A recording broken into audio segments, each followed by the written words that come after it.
หลังจากนั้นสักกำพระเยซูก็บอกให้หมู่สาวกลงเรือข้ามฟากไปก่อนส่วนพระองค์ยังอยู่ที่หั่นเพื่อส่งคนต่างหลายปิกบ้าน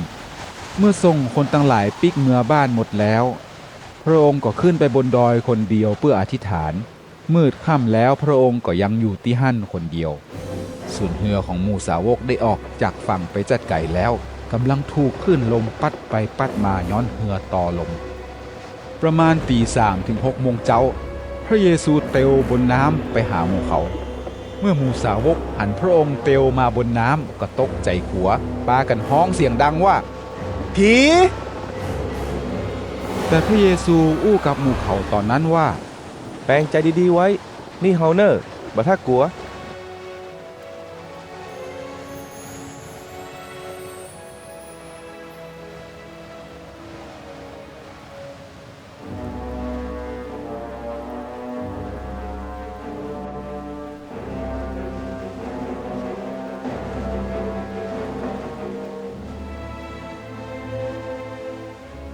เปโตรอู้ว่า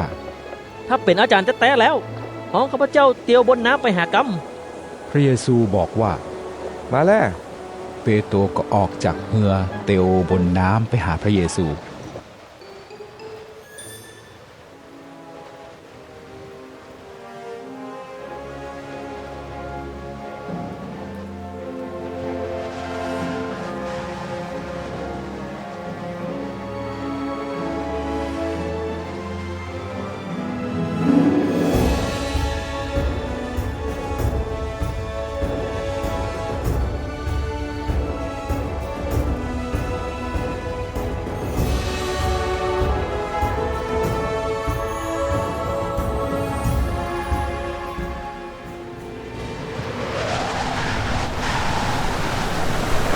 เมื่อเปโตรหันคลื่นลมแรงก็หัว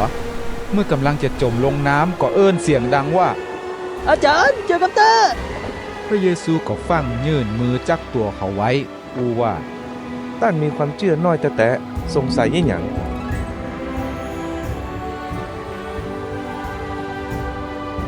เมื่อพระเยซูกับเปโตรขึ้นเรือแล้วลมก็ยั้งหมู่สาวกที่อยู่ในเรือปากันมากราบไหว้พระเยซูแล้วอู้ว่า